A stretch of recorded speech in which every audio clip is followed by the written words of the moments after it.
And state your name and media. Let's go ahead and get started. Tom? Who wants to get us started? Nizar?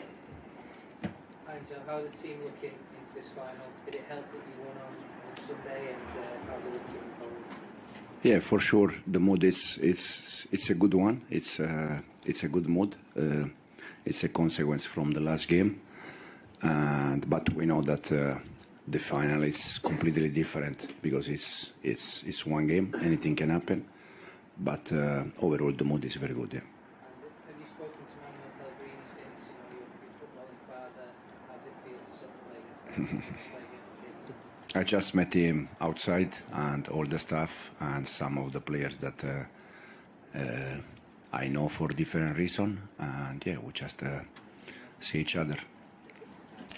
Can we wait for the microphones, please, when they arrive? John. Hello, Enzo. I just wonder if you, having qualified for the Champions League Sunday, if you follow that up with the European trophy, what will that mean as a season overall? How do you view that season from a position where you started last summer? Well, let me think that we qualified. That we feel much better.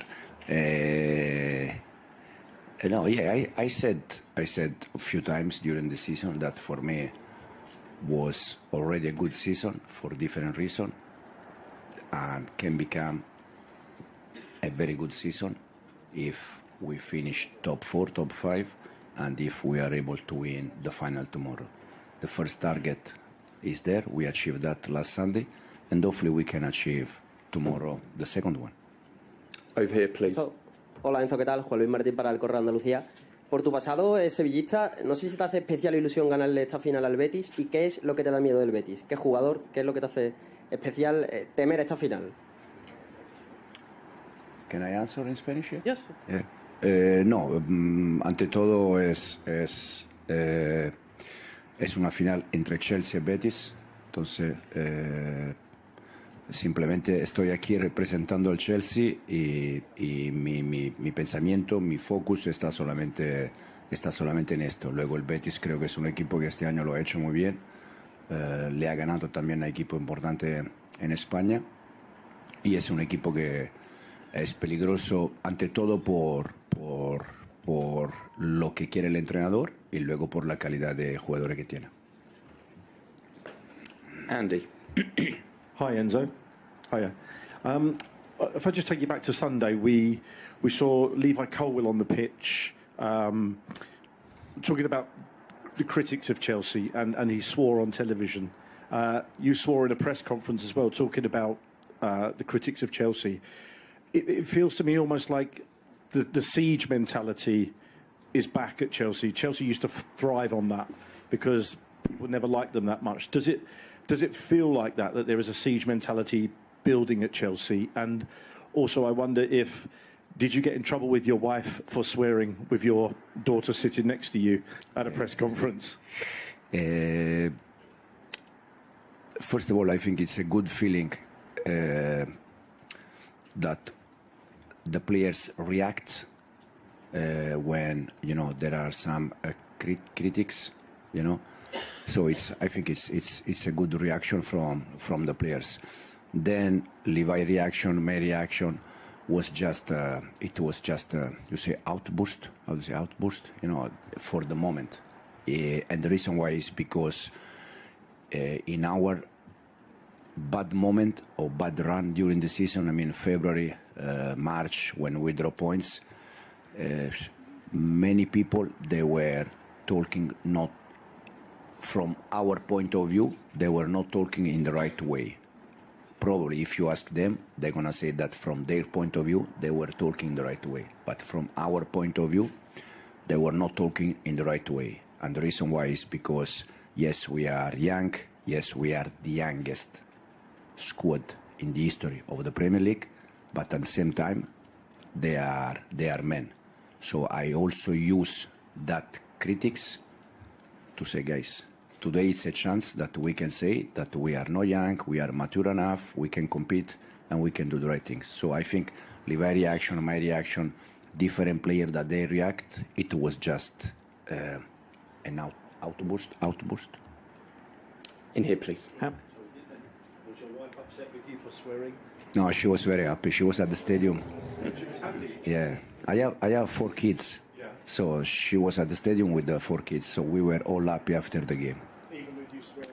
Everyone, thank you. Yes, please. Coach, Harit Zatrian from Armenia. Chelsea was facing with FC Noah in London. And from that time, there were a lot of talks in Armenia that this is a finalist. So how is the feeling that from that time when you were in the league group stage, you were already in the mentality of being a favorite of the tournament? So how is the feeling of being this favorite? And one more question, if I may, short one. This is a trophy which is missing in the Chelsea Museum. So if you will win, there will be your name as a head coach of the team. So feeling about that as well. Thank you. Probably the most complicated thing this season about the conference has been to convince the player that for us was the best competition in the world. And the reason why was because it's the competition that we were in. So every game has been difficult, especially because I needed to convince the player that we were not able to drop nothing, because you can lose points against any team, and we need to respect any team in Europe and any team that we face. And then I'm not focused about winning this competition or with this trophy because my name. For sure, I'm happy if we win, but I'm especially happy for the club, for the fans. And as you said, also because Chelsea can become the first club in Europe to win all the European competition. Simon. And sorry, please just a reminder to use the microphone. Thank you. Got the mic here. Hi, Enzo. Nicholas Jackson, what kind of mood is he in? Do you get the feeling that he's hungry to make amends for his red card? And have you told him to channel that sort of energy in the right way to watch his discipline? I hope so. Because I think Nico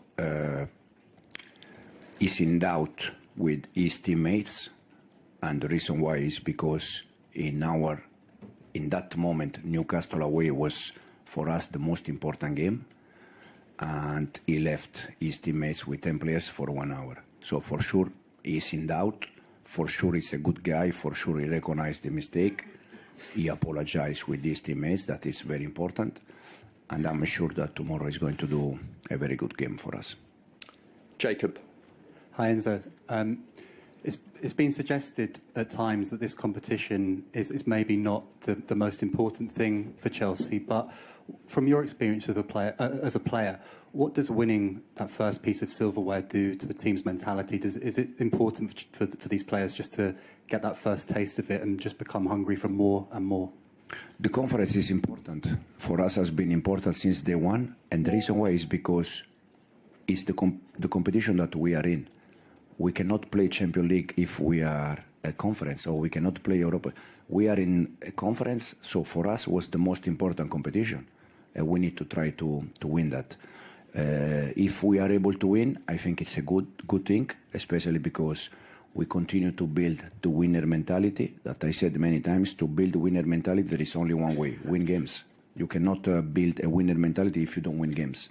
I think we won many games this season, but it's not enough. Sunday game is finished, we qualify, we all happy, but tomorrow we need to show again the desire to win the title and to win the game. In the front, please. ¿Qué tal, Mr. Gonzalo Tosa del Chiringuito en español, si puede ser? Ahora en rueda de prensa le han preguntado a Isco que qué tiene el Chelsea que no tenga el Betis, y ha dicho que sobre todo tiene dinero, entre risas. ¿Piensa usted que eso puede ser clave en el partido de mañana, la diferencia de dinero que hay entre el Betis y el Chelsea, económicamente? Yo personalmente creo que con dinero no se ganan partidos, no se ganan títulos. Luego compartí 2 años de mi carrera como jugador con Isco, y lo conozco bastante bien, un jugador fenomenal, y bueno, mañana será un partido de fútbol. Gary. Enzo, hello. Hi. Obviously, job done really in terms of the big aim this season. You had 2 seasons to get Chelsea into the Champions League. You've done it in your first season. How do you get the team to react so they say, right, we're up for this now, we've got extra confidence, we can relax, as opposed to job done, we don't need to bother too much about this game? No, the message in the last 48 hours has been we did something important, but if we want to confirm that we are becoming an important club, we need the desire, we need to show desire to win the title, to win the game. So, as you said, job done, fantastic, all happy, but tomorrow is a different game, it's a final, and it's a game that we want to win at any cost. Down here, please. Ángela 100 para Canal Sur Televisión. Has definido a Manuel Pellegrini como uno de tus padres profesionales. ¿Cuál ha sido la lección más valiosa, la enseñanza que has aprendido con él? ¿Y quién conoce mejor a quién, el padre o el hijo? He aprendido muchas cosas de Manuel, pero si me tengo que quedar con una cosa, que él siempre me decía de tratar a los jugadores como si fueran tus hijos. Yo acabo de decirle al señor que tengo 4 y 25 más que tengo dentro, y es algo que me he quedado es algo que me he quedado entre las cosas que he podido aprender con Manuel. Y luego si lo conozco yo más o me conoce, yo creo que nos conocemos los dos. Over here, please. Hi, Enzo. In many ways, you've overachieved in your first season at Chelsea. But judging from your reaction at the weekend, do you still feel you have something to prove in this match? Every day, no doubt. I just said that what we have done is done. Now we have proved ourselves tomorrow that we can win a title. We play many games this season in this competition. Now we have just one more. But for sure, me personally, but the message for the players is exactly the same. Every day is a chance to prove that we want to improve and we want to compete for important titles. Ben. Hi, Enzo. Just a quick word on Misha, who's here in Poland as well. How pleased are you to see Mudryk being able to watch the final and play a part and potentially even receive a medal? To be honest, I don't know. Is he here or is coming? Is he here? But I don't know. So happy for Misha to be here. I don't know. Just happy for Misha to be here. I'll ask you on a player that's with you then instead. Jadon Sancho, is it possible this could be his last game for the club? I don't know. I said that when in the last 2 weeks you asked me about different players, I always said the same. And the reason why is because it's the truth. It's not the moment. We have tomorrow a final. Then in 24 hours, 48 hours, we're going to start to talk about the future. But in this moment, there is not any thought or any decision made on Jadon or in different players. Kieran. Hi, Enzo. How are you? Can I just check, when you're mentioning about Chelsea's critics over the season and the doubters who were telling you you're too young, etc., are you referring to us in the media? Is it the fans? Is it pundits? Who are you referring to? No, for the fans, absolutely, because I think they have been in our side all season. For sure, we said many times, when we win games, they are happy, but also if we win game, I'm happy. If we don't win, I'm upset, so it's normal. No, at all, it's not, absolutely, it's not for the fans. It's just in the moment that we draw points, people were talking about, about us, for me, in the wrong way, again, probably for them, in the right way, but for me it was in the wrong way. So for me it was just a way to defend the players, and it was just an outburst after the game. And we will finish with Peter. Hi, Enzo. You've spoken about the impact winning a trophy could have for your players. I was wondering if it's been conveyed to you about the impact it could have for the ownership in terms of winning their first trophy, what that could do for the club, and whether you've had those conversations with them. I think it's important for everyone. You can see the other day how happy they were, also celebrate inside the pitch, and I think it's something normal. When you arrive, you are new, 2-3 years here, you invest money, and finally you can reach something important. I think it's also something good for them, for everyone, and hopefully tomorrow we can continue to give them, the fans, the club in general, another trophy. Okay, thanks everyone. Thank you. We'll be back shortly with Reece James and Levi Colwill. And sort of how hungry he feels to make amends. Have you noticed that in training? Do you feel like he's got a point to prove? And Enzo actually sort of said that he felt like Nicholas had let you down in that game against Newcastle. Do you get that vibe that Jackson is in that mode to make amends tomorrow night? No, I wouldn't say. He obviously made a mistake, yeah. But he's been, so key for us this season. Since he arrived, he plays a huge part in the way we want to play. And what he done, getting sent off is gone now. We've accepted the mistake, put it behind us, and all eyes focused on tomorrow. Gentleman in the middle. Thank you. Jose Molestina, RTS Ecuador. Reece, as a captain, what do you think is going to be the game because of the midfield with Moises Caicedo, with you that are playing very well? What do you think of the game tomorrow? Do you mean what position I'm going to play? The microphone, please. Because of Isco, of all the players that are very good with Betis, what do you think is going to be the game? How is it going to be? No, the game is going to be a high-class game. We're playing against very good opposition. They have, a number of, high-class players, and we all set out strong, set out to win. Yeah, Harit Adrian from Armenian Press. My question is to Colwill. How is the feeling to have a chance after qualifying for Champions League to also get a trophy for a team which is missing in the museum? Maybe, Reece, if you want to react as well. Thank you. Yeah, definitely for the Chelsea fans, I think it'd be huge, to win every trophy possible. That's why we're going to do it for them tomorrow. We're going to work extra hard for them, and then for the team, it'd be an amazing feeling to, like Reece said, for some of us to win our first club competitions, like myself, and we're really excited for the game tomorrow. Malik?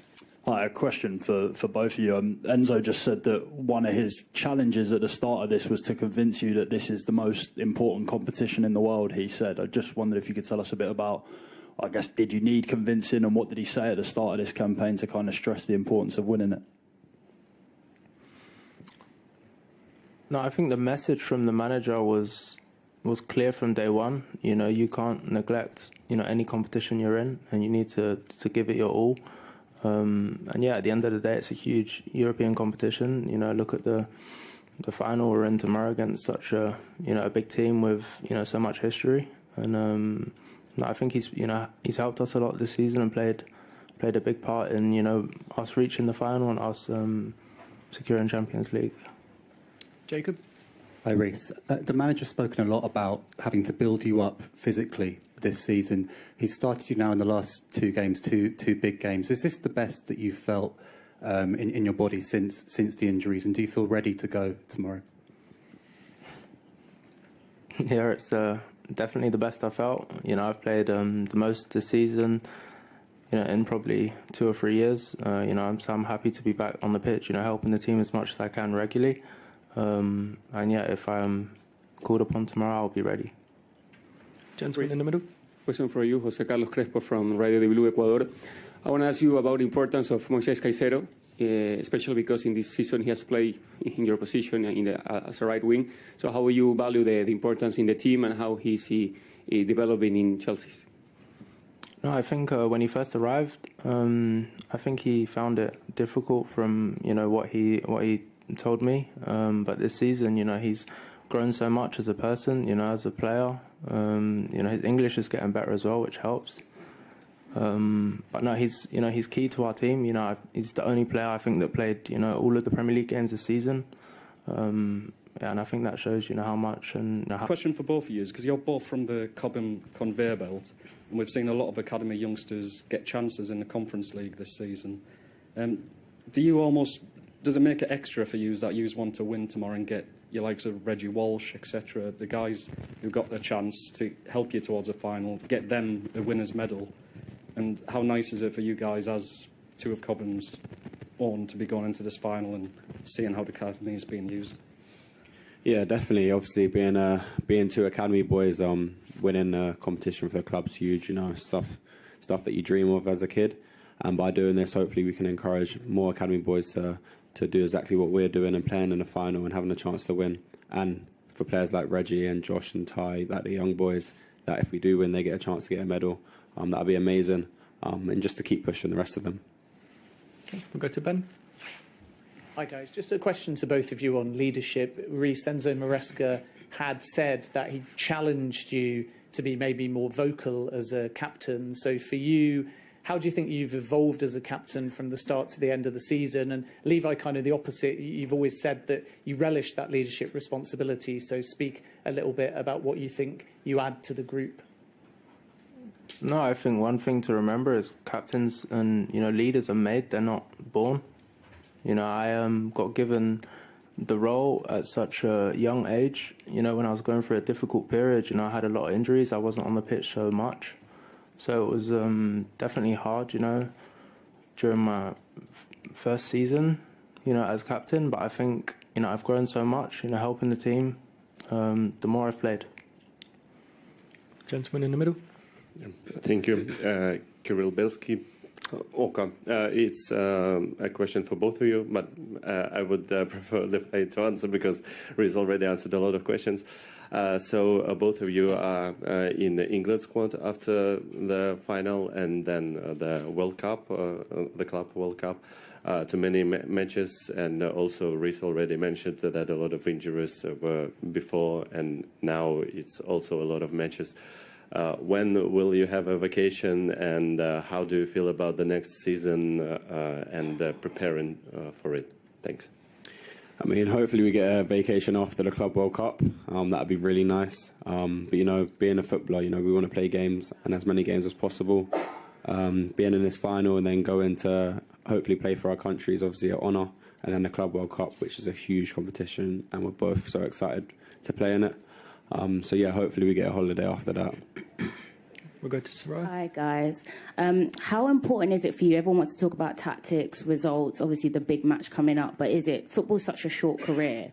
Enjoying the moments, the coach ride here, you've got a big final tomorrow, you're one of your first finals at Chelsea. How important is it to enjoy being with each other and enjoy being in the final together?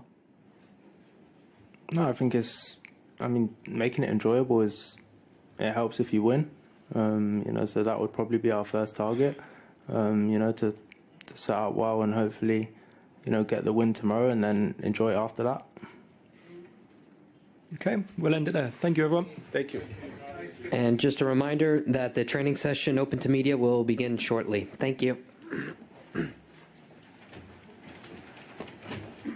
Well, if history has any say in the matter, then Real Betis fans, they're going to be feeling quite good about their chances because really, if you look at the last 9 finals, Spanish and English clubs playing one another, well, the Spanish sides have won all 9. And 8 of those were in regulation with Villarreal getting past Man United in pens in the 2021 Europa League final. When you look at the tail of the tape between both sides, well, Chelsea really have the edge in all of those categories. But what do we think, Nico? Do we agree with the odds? Yeah, Chelsea are the favorites.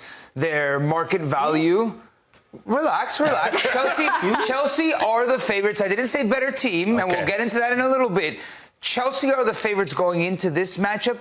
The market value of their squad is 5 times and a little bit more the size of Betis. The money that Chelsea works with to put together their squad pales in comparison to what Betis may do with to put together a competitive team. And I think that speaks very highly of the job Manuel Pellegrini has done and how competitive Betis has been the whole season. So they are the underdog, but they are a fun underdog that can get it done. All right, I was giving you a face. I do think that Chelsea are probably the favorites. And also current form comes into it. Okay. Betis haven't... You've been spending way too much time with Charlie. That's probably true. But Betis winless in their last 5, kind of sputtering here towards the finish line. 4 draws in the 5. That's fair. Yeah. But when you look back at before that streak started, they were 1 point behind Villarreal for that 5th spot. And Villarreal won all 5 of theirs. Betis has no wins. And that's what you want to see, whereas Chelsea, obviously in competition to get into the Champions League and the Premier League, found a way to win 5 out of 6. And so I understand why the bookies are leaning the way that they are. But Manuel Pellegrini, 71-year-old Chilean, is crafty in terms of his tactics. So I think that Betis have a good chance. Look, this is the final that I think Real Betis were made for. And Chelsea, they're in a bit of limbo because the motivation factor, the pressure of being the favorites, being the team that has the most money, the most resources, the quote-unquote best players on paper, you already qualified for Champions League. So the mentality aspect, that is what I question going into it. But it's on them to prove all of us wrong. So you think that because they qualified for Champions League, they may not have the same hunger? I mean, couldn't you make an argument, Jimmy, and Nico, that maybe that gives them a big boost of momentum going into this? Yeah, I mean, their manager came out and was very combative, I would say, with regard to the haters. He was dunking on them with some choice expletives. I don't know if we're allowed to say it or not. He literally said F off. Okay. Like exactly how I'm saying it. He didn't use are there any the full 4 letters in between there? No, but he literally said to all the haters to F off, basically. Yeah, so I do think there's a little bit of a chip on their shoulder. They were the youngest squad in the Premier League this season, and I feel like they've gained confidence. Again, I want to reference the end of their season. They had to play some very tough games away from home against Forest to get a result to get in the Champions League, and they found a way to fight through it and get the 1-0 result. Yeah, maybe there were some benefits of how the game played out. However, and how the other games played out too. That too. But once they lost to Newcastle, that was their one loss in their last 6. They had to find a way to rebound and recover, and I think that shows the maturity of a team here that's starting to find their identity under Maresca. Yeah, I think if when the season started and you would have told Chelsea, you're going to walk away in Champions League in a top 5 finish, you're not going to win the Prem, but you're going to win a trophy on top of that, I think Chelsea would have said, wow, we're back at the standard that we expect. Because that's been the standard of Chelsea. And Enzo Maresca used the word good to describe the season. It's been a good season. Because I think this is what we've come to expect from Chelsea. Now, if you win a European trophy, it's very good. They would be the first team to win Conference, Europa League, and Champions League. I'm not going to be throwing flowers and making it more than it is. Chelsea should win the Conference League. Right from the outset, we knew this. Chelsea's path to the final has been pretty easy, I would say. Again, even if they've been playing like their B squad, they're still stronger by a fair distance from most of the opposition that they face in this tournament, and they're up against their most difficult test of the entire season in the Conference League, which is Betis, and anybody can win a one-off final. But Chelsea, it feels like Maresca has gotten the house back in order when it was a dumpster fire at the beginning of the season. So you got to say at this point, thumbs up, they found their groove, and now they have a final to face. Well, there's so many storylines playing into this, right? You could talk about the players, you could talk about the managers, but let's focus on the managers because, Nico, these two managers are familiar with each other, right? And Enzo Maresca and Manuel Pellegrini. They have some rich history back in Spain and in England, no? Well, let's take a look at the projected lineups. That relationship that these two have will be interesting to see how that shows up in the tactics. But, Jimmy, you're going to take us through Chelsea, so kick us off. Yeah, we're taking a look here at Chelsea's starting 11. I think the big question is the return of Nicholas Jackson. He got a red card in that Newcastle game. He's going to come back into the team. What's interesting for me about him is that in this particular competition, the Conference League, Chelsea's played 12 games.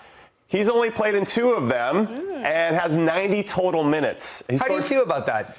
So how do you feel about a team that has literally there's Dewsbury Hall, there's even Jorgensen, there's a whole bunch of players for Chelsea that have played this entire competition, and now they're going to roll out their best team? That sounds pretty normal. When you think about cup competitions in general, I think about the FA Cup, the US Open Cup, you see managers roll out their B team, and then once they get into the semis and get to the final, they start to get a little bit more serious and use the best talent that they have available. So I'm not surprised because when he's not in the team, they're just different. They don't have really a true backup number 9. Pedro Neto played there this past weekend against Forest.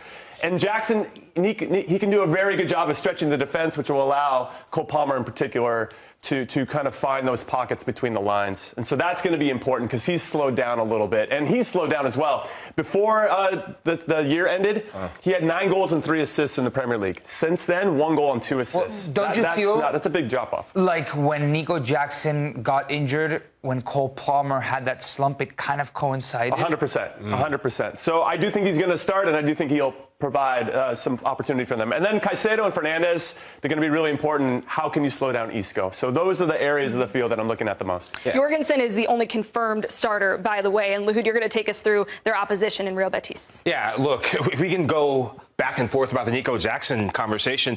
I actually wouldn't start Nico Jackson. Pedro Neto has been doing the business. Look, this is a Chelsea side that's been pragmatic, but that's not why I'm here. You can just head out, Jimmy. That was enough for today. About Nico Jackson. She teed you up about Betis, and you just went and shack-packed Jimmy Conrad. Okay, I'll see you in the parking lot. You see me right there on the deck. So from the Betis side, look, Anthony has been a revelation under Manuel Pellegrini. He's really revived his career. But I want to talk about Isco. Francisco Alarcón is his legalized name, but he's the artist formerly known as Isco. This is a guy that everything goes through him, and the biggest matchup on the field isn't going to be just Anthony versus Marc Cucurella. It's going to be Isco versus Moises Caicedo. For both these teams, they are the two best players. Moises Caicedo has probably been Chelsea's player of the season. For Isco, what I love about him is when you see him in this number 10 position, he can float anywhere to the wings. He can play in the channels here, and he creates spaces for the wingers to really get 1v1. In the match against Fiorentina, Anthony scored his golazos, right? He was involved in, I think, 3 of the goals. But it was Isco doing the selfless running. His awareness of space, his quality in the final third. There's a big reason why Cedric Bakambu has been getting goals, Anthony's been getting goals, and Ezzazzouli getting goals. It's all because of El Capitan. Yeah, Isco's on his redemption tour. This is some of the best football that we've seen, free-flowing, creative. He's a talisman. Everything works around Isco, and he's gotten the best out of Cedric Bakambu in this tournament. Crazy enough, his numbers are nowhere near what he's putting up in the Conference League in La Liga, for example. And, I mean, obviously he has more competition in that spot. Cucho Hernandez, we all know him from Major League Soccer, is not registered for this tournament. So, yes, they either alternate or Cucho's been starting a little bit more for Betis in La Liga, but it doesn't matter who's the 9. When this guy's on one, he's the metronome. He gets Betis to play. So I'm really excited for him to go up against a Chelsea that is managed by one of his former teammates. And Isco, his first Spain national team call-up in 6 years. Anthony became a meme for so long, and I dipped my toes in making fun of him because there were a couple of moments that were actually pretty comical that, you know, it looked ridiculous at sometimes, but he found new life. He found a new way of enjoying his football. And I think sometimes that happens. Would you say Angel Di Maria is a bad footballer? Nope. No, you wouldn't, right? But if an alien came down to Earth and only saw Di Maria at Manchester United, you'd say, who's this scrub? There are a couple of good moments, but overall, you wouldn't be impressed like the rest of his career has shown. So, I mean, this I feel like the happens transfer sometimes. fees sometimes because they're overinflated. If you have a big number, the expectations that are attached to certain transfer numbers work against you. And his was so big, and it felt like such a reach. Like he's going to come in and be the savior. He's the next Cristiano Ronaldo. And that's just unfair. And then he obviously goes into a system where he can't flourish the same way. And now he's back in a system where he can flourish, and look at him. He's so happy. It's fun to watch him play. What did you go to Lech Poznan for? I went there to find myself. I got tougher. I'll be honest. I went to Poland and played for Lech Poznan, and I came back a much tougher player. Oh, Mike? What was your price tag? Oh, well, 2.5 mil. I doubt that. At some point, though, it was over $1 million, and so I actually went to bed or woke up one morning. I feel like $1 million, and it was true, Nico. And I know you spent some time around this Real Betis team, and there's some questions about what Anthony's future is going to look like. So what more can you tell us? Yeah, I mean, a lot of what you guys touched upon in the studio is absolutely correct. I sat down with Anthony last week at the Real Betis media day ahead of this Conference League final. We had a good chat, a 5-10 minute interview, just the two of us. And I think during that time, he used the word happy maybe 25 times. And I think it goes a long way to explaining what you guys were talking about and the confidence that you see. And he mentioned his kids. He mentioned how happy they are, having a swimming pool, being able to just enjoy life off the pitch and having the confidence to enjoy it on the pitch as well, because he is playing with a smile. He's playing with alegria, with happiness. And you can see that. And when someone as talented as Anthony has the confidence and is working in a system that is built to get the best out of him as well, because he's someone who likes to cut inside, or when he cuts inside, he usually finds Isco, and Isco can make a lot of things happen. Bakambu or Cucho dropping deep and creating spaces for him to get into as well. It's working very well. In terms of his future, I obviously had to ask him about that, and he said, all I can say is at the moment, I'm so happy. I'm doing what I want to do, and that's playing football. Does that mean he's going to stay at Real Betis next season? If I had to put my money on it, I would say probably not, because I don't think Real Betis can afford a transfer fee. I don't think they can afford his wages. And I think Manchester United will be looking to try and recoup some of that extraordinary €100 million outlay they paid for him. And if somebody comes in with 50, 60 million, they will take that. And Real Betis cannot come in with those kind of numbers. So if it was up to Anthony entirely, then maybe he would stay. But the numbers I just don't think work for Betis to hold on to him for another season. Who knows? I might be wrong, but it looks unlikely. If I was Betis, I would try the most in my soul to convince Manchester United. Look at how we revalued your player in 6 months. Imagine one more year. Please, United, one more year. And you'll recoup even more money than you think you'll make this summer off of it. Look, I'm sure Manchester United, they need a lot of help right now. Maybe they need you at the board, Nico, because that's talking too much sense. Phil, you talked about the success of Anthony, but I want to go a little bit deeper. A lot of us, prior to him going to Betis, we had this image of a player that was predictable, frustrating to watch, goes left, selfish. What have you learned? How has your perception or the perception of Anthony changed since his time at Betis playing under Manuel Pellegrini this season? I actually don't think what he's doing has changed that much. And it was interesting, at this media day last week, we were watching the full training session. We watched the whole training session, and Seville is a very warm city in Europe, one of the hottest in Europe, and it was a hot morning.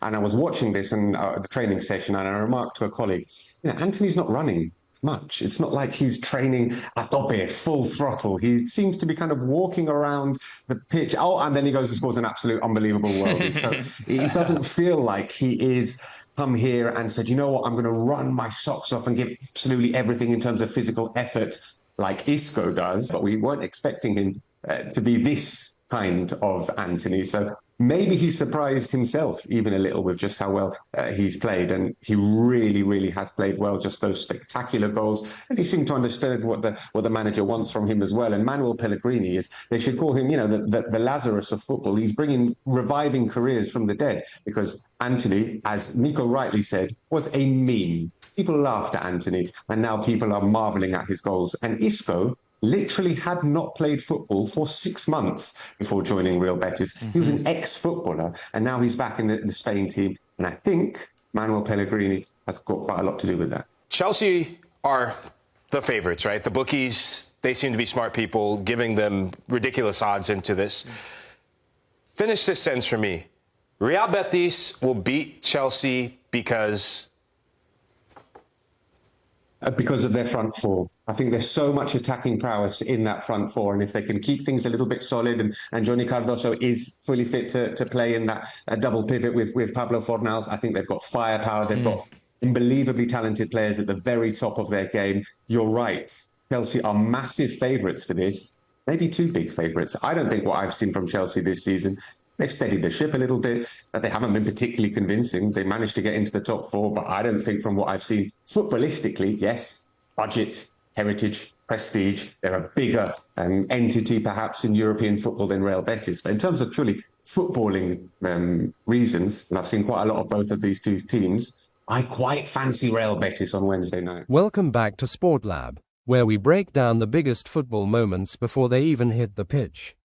This week, all eyes turn to Wrocław, Poland, where Real Betis face Chelsea in the UEFA Conference League Final, a clash packed with history, drama, and a shot at European immortality. Let's unpack the key storylines, stats, and mind games ahead of kickoff. Match overview. Real Betis, under the cool-headed Manuel Pellegrini, are in their first ever European final, but the challenge is huge. Chelsea, led by Enzo Maresca, have looked like title contenders all tournament. Why does it matter? If Chelsea win, they'll become the first club ever to complete the sweep: UEFA Champions League, UEFA Europa League, UEFA Super Cup, Cup Winners' Cup defunct, and now the Conference League. That's a historic full house, but Spanish fans have reason to believe. Since 2001, no Spanish team has lost a UEFA final against foreign opposition. Betis can call on veterans like Isco, who brings Real Madrid-level trophy experience to steady a side known for front-foot football, but also shaky defending no clean sheets in their last 11 games. Here's the spicy twist. Maresca once played under Pellegrini at Malaga. He was even Pellegrini's assistant at West Ham. And, Chelsea fans, Maresca scored a derby winner against Betis back in his Sevilla days. In his words, "I know they don't like me. Expect extra fire from the Betis crowd." Possible lineups and injuries. Real Betis 6th in La Liga. Likely 11, Adrian, Sabali, Bartra, Narton, Rodriguez, Cardoso, Fornals, Antony, Isco, Ezulzuli, Bakambu. Watch list: Cardoso's fitness, Lo Celso's muscle strain, and Sabali's shoulder. Chelsea 4th in Premier League. Likely 11, Jorgensen, James, Adarabioyo, Badiashile, Cucurella, Caicedo, Dewsbury Hall, Madueke, Palmer, Sancho, Jackson. Out: Wesley Fofana, David Fofana, Kellyman. Betis recent form: D, L, D, D, D, W. Right pointing arrow strong, but shaky at the back. Chelsea recent form: W, W, L, W, W, W. Right pointing arrow peaking at the right moment. Champions League spot secured, confidence high. Pellegrini's urging calm heads, but expect Betis to attack. Their DNA isn't safety first. Isco's role will be massive. Maresca's mixed youth with experience all season, but with silverware on the line, expect his strongest 11. This match can turn a good Chelsea season into a great one. So, will Chelsea make history and complete UEFA's Grand Slam? Or will Betis extend Spain's perfect record in European finals? Drop your predictions in the comments, and tell us, who's your key player, and what's your final scoreline? Don't forget to like, subscribe, and turn on notifications, because here at Sportlab, we don't just follow the game, we break it down, story by story. See you after the final whistle.